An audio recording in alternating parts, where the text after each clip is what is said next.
one of my subscribers said that they missed my outdoor videos like this, so just to give them a little bit of nostalgia, I'll record more out here. I think like once the weather is getting better, I can do more outside. It's just, it was the winter, so I couldn't really film anything.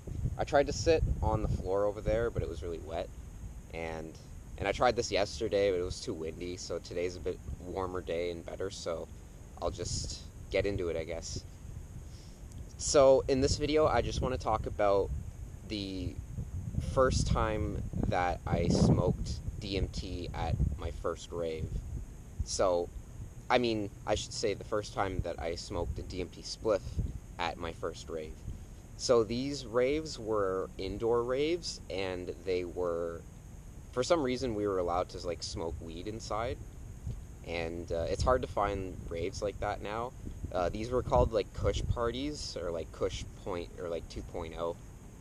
And this was back in 2011, towards the end of 2011. So I just turned 18, and my friends decided to just take me out to the rave, I guess, and I decided, you know, I wanted to go because I liked the culture, even though that I wasn't exposed to it yet, and I'm glad that I was exposed to it, because some of my best friends I met in the rave scene, and I still chill with them and go to like EDM shows and stuff, and like my friend's a DJ and everything. So it's yeah, it was a lot of, I met a lot of really cool people, and I liked the people from the scene, I guess.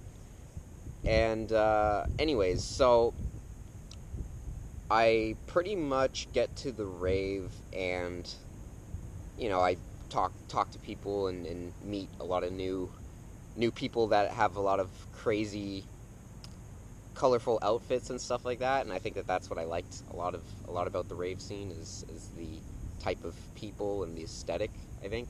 So me and my friends eventually decide to roll like a DMT joint, and this was the first time that I've ever tried smoking DMT from a joint. And I don't remember ever having a similar type of intense visual experience from DMT like after this. I think that this was the first time that I saw really intense open-eyed visuals, but they were also very vivid and very colorful and aesthetic, I think. When we started smoking the joint, it took like a few seconds to come on. It started to, it adds up a little bit more. Like, as you smoke the joint, it just ends up hitting you further and further. And then I didn't really experience a breakthrough either. It was purely just an open-eyed visual experience. There was a lot of strobe lights, and they were just blasting around, I guess. And I remember seeing a lot of reds and a lot of blues, but the way that the lights were moving around, it made the open-eyed visuals extremely intense, to the point where it seemed like a dragon was kind of flying through. This was one of the craziest things that I've seen in my open eye, I think, from DMT. I don't even think that I've seen things that vivid and that intense and colorful with other psychedelics or with DMT.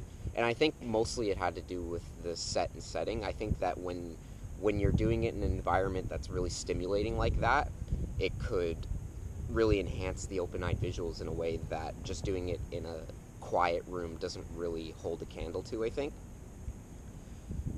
I think a lot of the times when you're going for a certain experience, you want to say, like, do I want to see really crazy things in the open-eye visuals, or do I want to see really crazy things in the closed-eye visuals? So I think if you want to see crazy things in the open-eyed visuals, then it probably makes sense to have more visual stimulating things going around, like a lot of crazy lights and strobe lights and lasers and stuff like that. But if you wanted to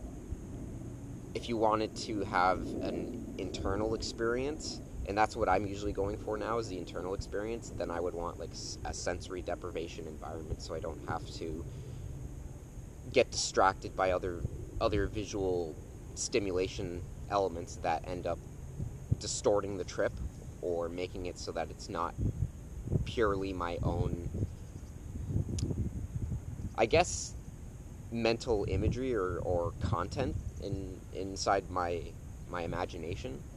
So if I do that in darkness, then I can just have it all out in the open, and it's purely me. But ever since I had that open-eyed visual experience with the smoked DMT spliff, it really made me appreciate the open-eye visual side of it, because I always thought that nothing much happened in the open-eye visuals. I thought that there wasn't any point of keeping your eyes open, but ever since that experience, I was more motivated to possibly explore what it has to offer visually. One thing that was kind of a buzzkill was when we were indulging with the DMT spliff. I think an undercover cop came up to me and was talking to me, and other people started saying it was an undercover cop or something, but nothing came of it. He didn't really say anything. I guess there's a lot of illegal activity in the room, so he didn't really focus on me as much. But it could have been a pretty big buzzkill, I think, if that guy made a stink about it or something. But it was okay. He was I wouldn't say chill, but he just didn't bother us. So it didn't really last much longer than anything else, any other DMT experience, but just the visual quality of it was something that was new to me, I think, and I didn't really experience any audio effects, I don't think, because I was just getting bombarded with EDM music, and I just didn't really focus too much on that. It was purely just a visual experience for me. But if I'm ever in a situation where there's a lot of lights and a lot of different visual elements going around, I might want to try smoking a DMT spliff again in that manner and see what I can see in my open eyes. I haven't tried it that way in a very long time. I've just been doing the straight bong on the screen sort of deal and then just hitting it once, but there's definitely some merit to doing the DMT spliff style. It has a lot of very interesting experiences. I know I mentioned last time in my video that I did it outside and was watching swans and stuff move around, so it was pretty cool. But I think that's pretty much it. Oh yeah, I forgot to let you guys know that I made more progress on my Harley Quinn drawing. It's coming along, but the pencil crayons that I used didn't really have blending abilities, and I couldn't layer light colors onto dark to make the hair look better, so I think I butchered it to or at least to what I wanted it to be, but this is just going to inspire me to actually use real paints, get acrylic or oil paints. I might try oil paints, but I'll show you guys it anyways, and hopefully you guys can appreciate it. But I'll see you later.